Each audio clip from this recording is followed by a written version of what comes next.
Adaptive hypotheses. The mother hypothesis.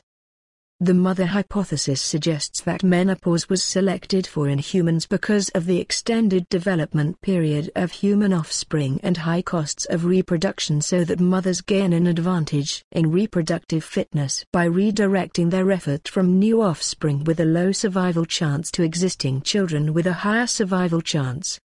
25. The grandmother hypothesis. The grandmother hypothesis suggests that menopause was selected for in humans because it promotes the survival of grandchildren.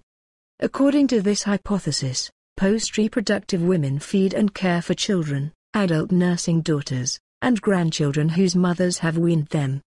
Human babies require large and steady supplies of glucose to feed the growing brain. In infants in the first year of life, the brain consumes 60% of all calories, so both babies and their mothers require a dependable food supply. Some evidence suggests that hunters contribute less than half the total food budget of most hunter-gatherer societies, and often much less than half, so that foraging grandmothers can contribute substantially to the survival of grandchildren at times when mothers and fathers are unable to gather enough food for all of their children. In general, selection operates most powerfully during times of famine or other privation. So although grandmothers might not be necessary during good times, many grandchildren cannot survive without them during times of famine.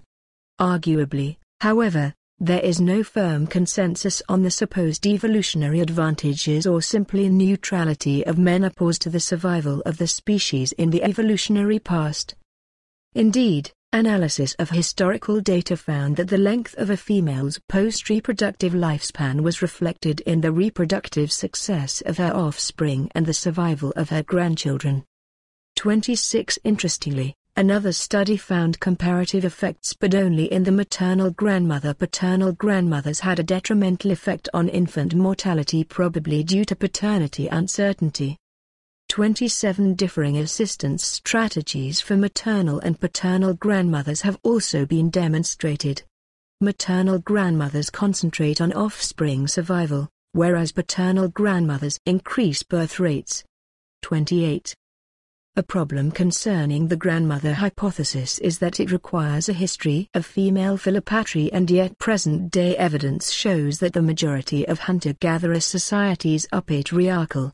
29. In addition, all variations on the mother or grandmother effect fail to explain longevity with continued spermatogenesis in males. Oldest verified paternity is 94 years, 35 years beyond the oldest documented birth attributed to females.